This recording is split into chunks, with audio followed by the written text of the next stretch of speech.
তারা হয়তো এই হাদিস জানে না, আল্লাহ পাক ওদের কানের মধ্যে আমার এই হাদিসটা যেন পৌঁছে দেন, আমিন।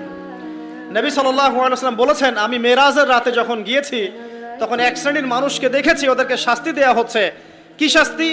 জাহান্নামীদের রক্ত এবং পুঁজ ওদেরকে খেতে দেয়া হচ্ছে। জিবরাইল আলাইহিস সালামকে জিজ্ঞাসা করা হলো যে এরা কারা? তিনি বললেন, এরা আপনার উম্মতের সেই সব ব্যক্তি যারা মাদকদ্রব্য সেবন করত। আল্লাহ রাব্বুল আলামিন তার হাবিবের মাধ্যমে জানিয়েছেন, যখন কোনো মুসলিম মাদক সেবন করে বা কোনো ব্যক্তি মাদক সেবন করে তখন 40 দিন তার নামাজ কবুল হয় না। এরপর যদি সে তওবা করে তাহলে আল্লাহ পাক তার তওবা কবুল করবেন ইনশাআল্লাহ।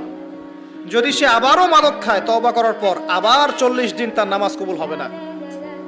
যদি সে আবার তওবা করে আল্লাহ পাক আবার তাকে মাফ করে দিবেন।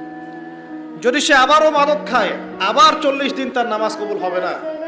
তারপর যদি আবার তওবা করে আবার আল্লাহ তাকে মাফ করে দিবেন। এরপরেও যদি সে আবার মাদকদ্রব্য সেবন করে, নবী সাল্লাল্লাহু আলাইহি ওয়াসাল্লাম বলছেন তাকে আল্লাহ রাব্বুল আলামিন পরকালে মৃত্যুর পরে তিনাতুল খাবাল পান করাবেন। তিনাতুল খাবাল। জিজ্ঞাসা করা হলো, ইয়া রাসূলুল্লাহ, তিনাতুল খাবাল কি জিনিস?